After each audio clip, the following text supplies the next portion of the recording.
नमस्कार मंडळी, तर कशा आहात सगळे? मस्त मजेत ना? तर बघा, तर मग हे फुलं मला कुठं भेटली हे मी तुम्हाला पुढे गेल्यावर सांगणार आहे. चला तर मग दिवसाची सुरुवात कशा पद्धतीने झाली आणि कशी झाली हे तुम्हाला सांगते. तर आज मी आणि दादू गेलो होतो शर्लिनला स्कूलमध्ये सोडवायला इथं खाली. आणि कसं आहे ना, शर्लिनची तब्येत बरोबर नसल्यामुळे शर्लिन 2-4 दिवस काही स्कूलला गेली नव्हती. आज तिला आम्ही स्कूलमध्ये सोडवलं आणि नंतर आम्ही निघालो घरी. तर दादू काय बाबा त्याच्या मोठ्या भावासोबत गाडीवर गेला आणि मला मागणं जावं लागलं चालत. आणि आज आम्हाला बाहेर जायचं होतं म्हणून शर्लिनचे पप्पा महिन्याला वॉश करत होते आणि म्हणलं बाबा चला, तर मग आता ते वॉश करतात म्हणलं आपण बसून चालायचं नाही, आपणही काहीतरी काम केलं पाहिजे. म्हणून मी पण म्हणलं त्यांना मदत करत. आणि आज कसं पाण्याची लाईट असल्यामुळं पाणी पण चालू झालेलं होतं. म्हणलं फटाफट गाडी धुतोय तोपर्यंत शर्लिनची पण सायकल धुवा, नाही तर मॅडमचं काय बाबा घरी आल्यानंतर तावच काढतील की तुम्ही तुमची गाडी धुतली, माझी सायकल का नाही धुतली. म्हणून म्हणलं आता शर्लिनचे पप्पा गाडी धुतात म्हणल्यावर आपण पण काहीतरी करावं म्हणून म्हणलं पहिल्यांदा ह्यांना बाहेर काढावं, म्हणजे मी तिथलं धुईला मोकळी झाली.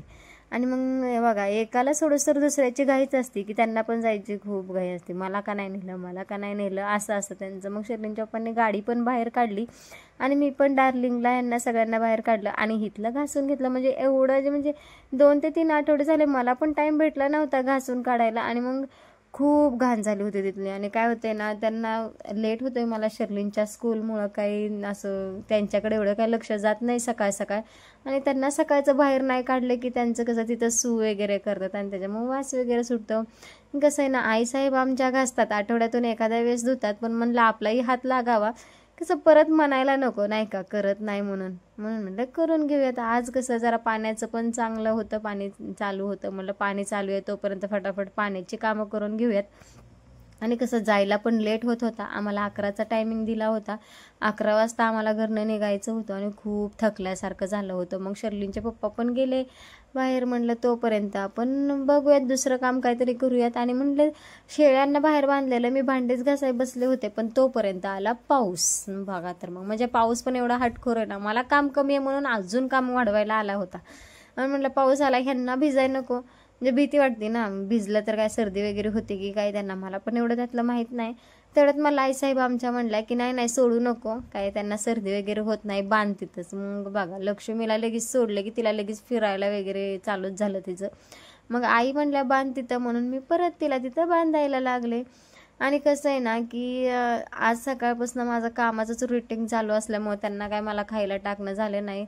जे काही त्यांचं खुराक होतं ते मी टाकलं होतं. आणि नंतर म्हणलं की चला त्यांचं झालंय तोपर्यंत लगेचच भांडी वगैरे घासून घेऊयात, म्हणून मी नंतर बसले भांडे घासायला. तर भांडे काय एवढे जास्त नव्हते, कारण आमच्या आईसाहेबांनी सकाळीच घासले होते, मला त्यांनी मदत केलेली होती, म्हणून म्हटलं थोडेसे आहेत ते तरी घासून घेऊयात. आणि मग नंतर मी लागले भांडे घासायला, कारण कसं आहे ना, एक काम करता करता दुसरं काम कोणतं हे माझ्या डोक्यात चालूच असतं आणि घाई खूप असते. म्हणलं आता भांडे घासून झालेत, आता किचन पण साफ करून घेऊयात. आणि 2 ते 3 दिवसात ना असे एकदा मी सगळं धुवून काढतच असते. रेग्युलर तर काय नुसतं फरच्यावर पुसून काढता येतं, पण मग 2-3 दिवसांनी एकदा धुवून काढलं म्हणजे छान वाटतं ना. आणि कसं आहे ना, आमच्या किचनमध्ये काय फरशी नाही आहे, त्यामुळं मी काय त्याला पुसत वगैरे बसत नाही, काय असन ते आपलं डायरेक्ट पाणी वगैरे वरती आणि धुवून काढते. तर म्हणजे घाई झाली होती खूप. आणि बघा हे म्हणजे दादू नाही आहे शौनक, मध्ये मध्ये लोडबोड करला म्हणून हा जियान येऊन बसला होता मध्ये मध्ये, कारण त्याचं काय चाललं होतं नाटक काय माहिती, लाडाला आला होता, पायामध्ये त्याची लुडबुड चालू होती. पण कसं काम कुठलं थांबतंय आमचं कामाचं काय बाबा, काम तर होतच राहते, कंटिन्यू कामच मागं असते म्हणल्यावर काय करता. आणि बघा इथं टायगरचे काय चाललेले स्टंटवर स्टंट चाललेत. आणि नंतर म्हणलं काम तर होतच राहील, पप्पांना काहीतरी नाश्त्याला द्यावं, सकाळी दूध वगैरे घेतलं होतं, पण म्हणलं आता काहीतरी पाहिजे. तर पप्पा मला म्हणले शाबूची पेज कर, मग मी पप्पांना शाबूची पेज दिली. आणि मला कसं आहे ना सवय, कसं केलं हे विचारायची, कसं झालं हे विचारायची. तर पप्पांना म्हणलं पप्पा कसं झालं, तर पप्पा मला नाही नाही म्हणले, नंतर म्हणले छान झालंय. मला आता पप्पांचं बघितलं, म्हणलं आपल्या बी पोटा पाण्याचं काहीतरी बघितलं पाहिजे, म्हणून आम्ही केला चहा आणि बसलो प्यायला. तर बघा दादू मधीच आला आणि त्याला आता नवीनच नाटक धरलंय बरं का, म्हणजे तो पण चहा प्यायला खूप आवडी झालाय, त्याला पण खूप आवडतोय चहा. आणि थोडा थोडा करून सारखाच मागायचा. मग मी काय केलं आयडिया की त्याला त्यात दूध दिलं आणि त्याला म्हणायची चहा आहे. मग नंतर काम वगैरे झालं, मी माझं म्हणजे आवरून घेतलं, पप्पांना आंघोळ वगैरे घातली म्हटलं कसं पप्पांचं एकदा आवरलं म्हणजे कसं मला दुसरं काम करायला मी मोकळे झाले आणि जायला पण लेट झाला होता. म्हटलं फटाफट फटाफट पप्पांचं आवरायचं. आणि आमच्या पप्पांचं बघा मस्त शायनिंग लागते बाबा साहेबांना.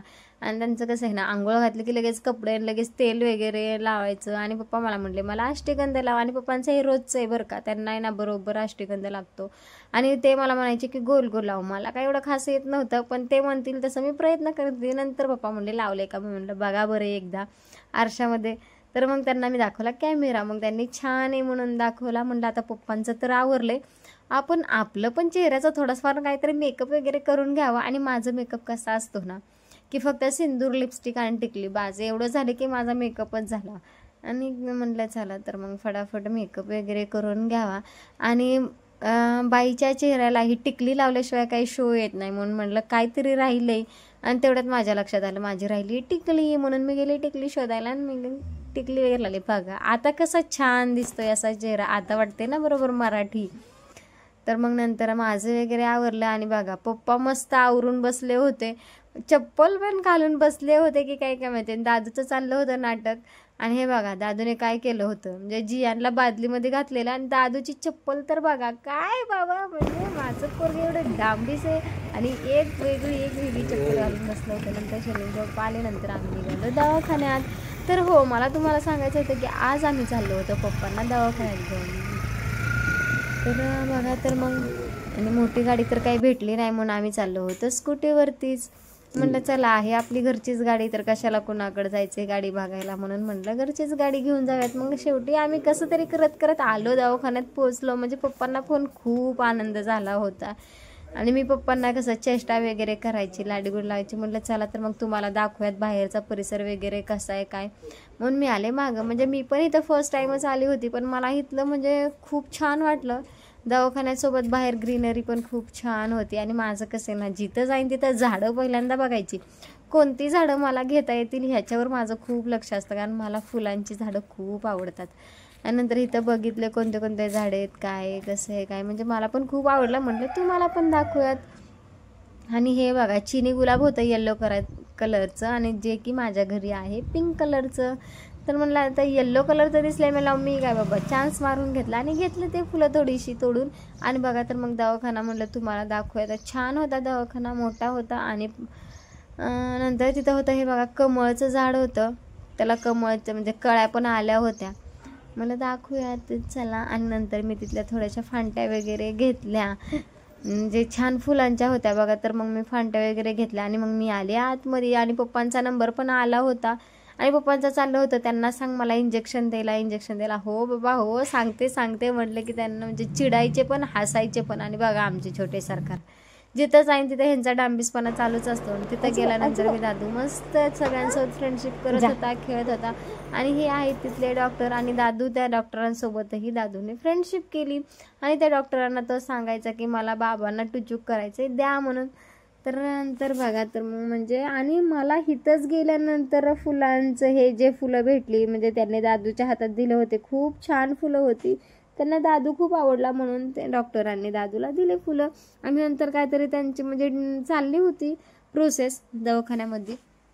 तर बघा तर मग म्हणजे पायावरती आहे ना त्यांनी पाणी वगैरे स्प्रे केलं. आणि नंतर थोडासा नॉर्मली करंट वगैरे बसतोय का नाही ते चेक होतं. तर त्यांची काय प्रोसेस असेल हे आपल्याला माहीत नाही, पण हा दवाखाना खूप प्रसिद्ध आहे. आणि इथलं म्हणजे भरपूर लोकांना फरकही पडतो. पप्पांनाही भरपूर 30 ते 40% आता तर सध्या फरक पडलेला आहे, कारण 1.5 ते 2 महिने झालं आम्ही जातोय. आणि याच्या आधी पप्पा कसं मम्मीसोबत जायचे, म्हणलं आज माझ्याकडे पप्पा, तर आम्ही घेऊन गेलो. आणि बघा छोटे सरकार आमचे, जी गोष्ट त्याला बसत नाही ती गोष्ट त्याला करायची. नंतर दवाखान्याचं काम वगैरे झालं, नंतर आम्ही निघालो. म्हणलं जाता जाता एकदा दवाखान्याचा मुखडा कसा आहे ते दाखवावा, म्हणून दवाखाना दाखवायला लागलो. बघा म्हणजे ते फुलं घेऊन आली होती, मला पण खूप आवडले होते. आणि नंतर आलो आम्ही नाश्ता करायला. म्हटलं काही जेवण वगैरे केलेलं नव्हतं, आणि उपवास माझा असल्यामुळं काय बाबा म्हटलं दिवसभर जेवण नाही काय नाही. आणि मग नंतर मी खाल्ले, लस्सी घेतली आणि घेतले शेंगदाणे. तर मी शेंगदाणे घेतल्यावर त्याच्यामध्ये शेअरिंग करायला भरपूर लोक आले, शर्लिनचे पप्पा, दादू, काय पप्पाने तर काही जास्त नाही खाल्लं. मग नंतर मी पण घेतले शेंगदाणे, मी पण खाऊ लागले, कारण माझा उपवास असल्यामुळं भूक पण लागली होती. नंतर आम्ही जेवण वगैरे केलं आणि नंतर आम्ही निघालो. पण दादू काही यायला तयार नव्हता, त्याला काय पाहिजे होतं, वडापाव की पावभाजी. माहीत नाही, पण तो काही यायला तयार नव्हता. कसं तरी त्याला लाडीगुडी लावलं आणि नंतर आम्ही पोहोचलो अकलूजमध्ये. तर हे बघा, म्हणजे हे जे आहे अकलूजचा दवाखाना आहे, इथं आमचे सासरे पाटील ॲडमिट होते. ते मला शर्लिनचे पप्पा सांगत होते. म्हणलं चला तुम्हालाही दाखवूयात म्हणजे कुठं दवाखाना कसा आहे काय. आणि नंतर आम्हाला शर्लिनला तिचा स्पोर्ट्सचा ड्रेस घ्यायचा होता. मग आम्ही आलो तिथं शर्लिनच्या ह्याच्यामध्ये ड्रेस घेतला वगैरे आणि जाता जाता शर्लिनचं स्कूल पण दिसलं. मागच्या व्हिडिओमध्ये मी दाखवलंच होतं शर्लिनचं स्कूल कसं आहे काय आहे. म्हणलं परत एकदा दाखवूयात कसं आहे शर्लिनचं स्कूल. आणि आम्हाला शर्लिनला पण दाखवायचं होतं की शर्लिन आम्ही तुझ्या स्कूलच्या समोरनं गेलो. मग आम्ही आलो शर्लिनचं स्कूल दाखवायला. बघा तर मग शर्लिनचं स्कूल म्हणजे मला खूप आवडतं आणि ह्या स्कूलमध्ये म्हणजे एकदम शिक्षण वगैरे चांगलं आहे. नंतर पुढं आल्यानंतर भेटलं बाबा ह्यांचं म्हणजे शर्लिनच्या पप्पांचं स्कूल दिसलं. त्यांचे इथंच ना 10वीपर्यंत त्यांचं झालं होतं शिक्षण. मग ते आम्हाला हे सांगायला लागले की मी पण ह्या शाळेमध्ये शिकलो असं तसं. आणि घरी आल्यानंतर बघा दादूचं लगेच त्याच्या आजीला भेटलं आणि डान्स पण झालं. चलो बाय बाय, भेटूयात पुढच्या ब्लॉगमध्ये. जय श्री